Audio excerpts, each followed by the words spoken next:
mbokki Sénégal ak gan yi fi ñëw bokk ak ñun suñu feet gii tey gis nañu tey fii ci Thiès ci juróom benn fukkeel ak juróom benn bés bu ñuy feete suñu indépendance nationale défilé gu rafet gu mucc ayib goo xam ne bokk na ci li ko gën a yëkkati suñu mbokk yi jógee ci suñuy xarit gii di dëkkub Gabon fii tey ci Thiès dëkk bi nga xamante ne mooy dëkku Kayoor muy dëkku bañkat dëkku gor ak dëkku bañum nooteel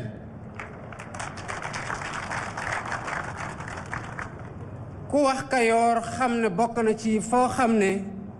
fii la ñu njëkk a bañ nooteel fii bokk na ci cité yoo xam ne fépp yàgg na fi ci bañ ñu teg leen loo xamante ne tegul ci yoon bokk nañu tamit ci li sooke indépendance gii ci Sénégal ak fépp ci réew yi ci Afrique kon tey bés la goo xam ne bés gu am solo la ci li ñu door yóbbu défilé yi ci feneen fu dul Dakar te ñu def ko ngir fu ne ci biir Sénégal sénégalais yëg ne que état bàyyi na leen xel nguur gi bàyyi na leen xel te jox na ñépp seen cër may sant di gërëm bu baax sama xarit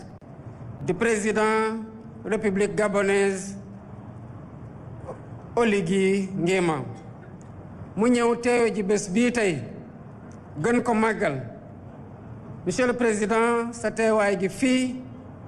lu dal suñu xel ci liy jëmal kanam suñu mbokkoo ak suñu xaritoo waaye suñu mbokkoo gi diggante Sénégal ak Gabon ni ñu la tànnee nii nag du loo xamante ne dañ ko tàndus dafa de loo xam ne dañ ko lal ci xarute gu yàgg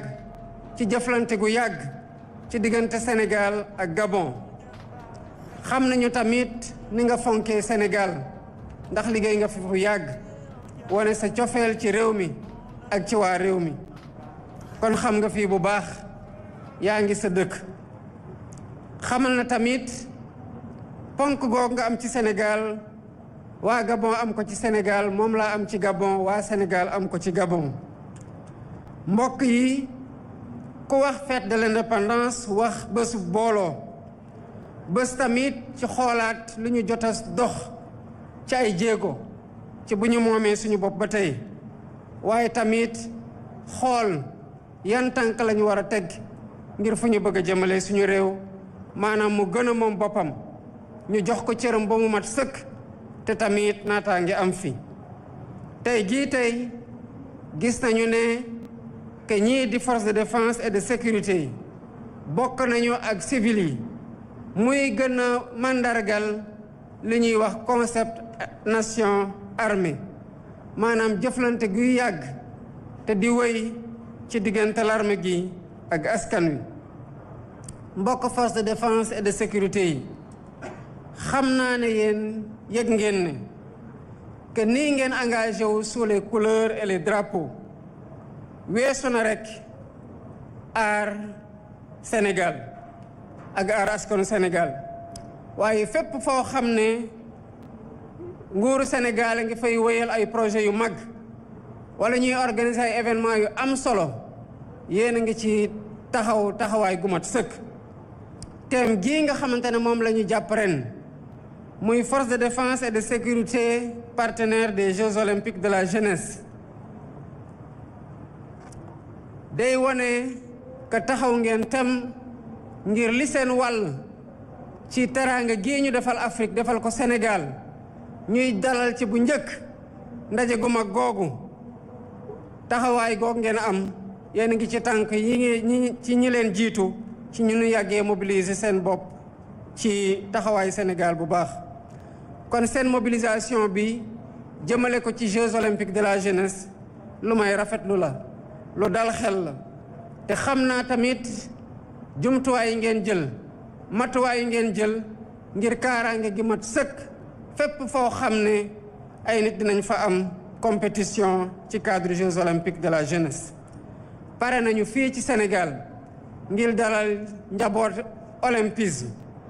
waaye tamit ñëpp ñoo xam ne ñu ngi yëngatu ci biir sport ak ñii ñëw seetaan si ak ñii ñëw pour visiter Sénégal ci jamono jooju fas yéene ko def nag ci teraanga gu ñu xamee Sénégal fas yéene ko jëmale ci gan yi bu mu mat sëkk ndax loolu mooy suñu cosaan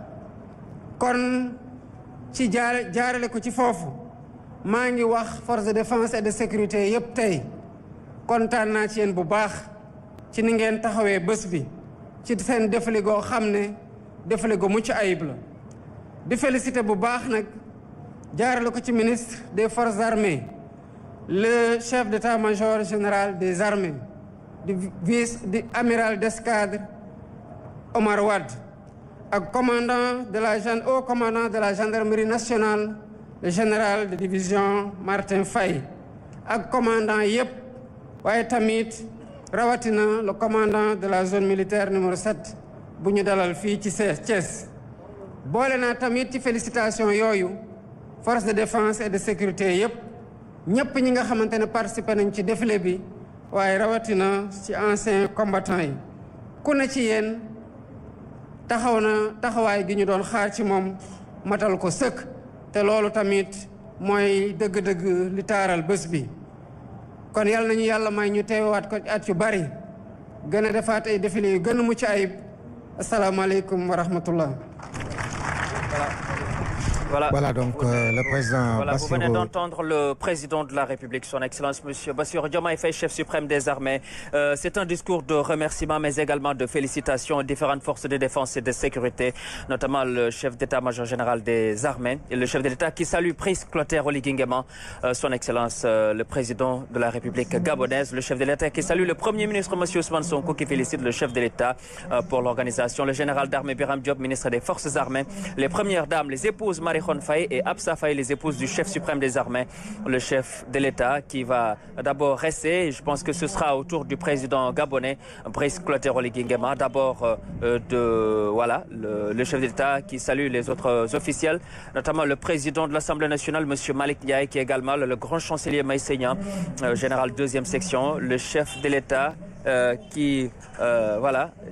descend les marches avec le président gabonais Brice Clotaire Oligui Nguema en compagnie du Premier ministre M. Ousmane Sonko. Un discours de félicitations aux différentes forces de défense et de sécurité. Très rapidement, nous sommes avec le capitaine Samba Mouele Kolbe, directeur des relations extérieures de la garde républicaine gabonaise. Vous êtes là ce matin. Qu'est-ce que vous ressentez?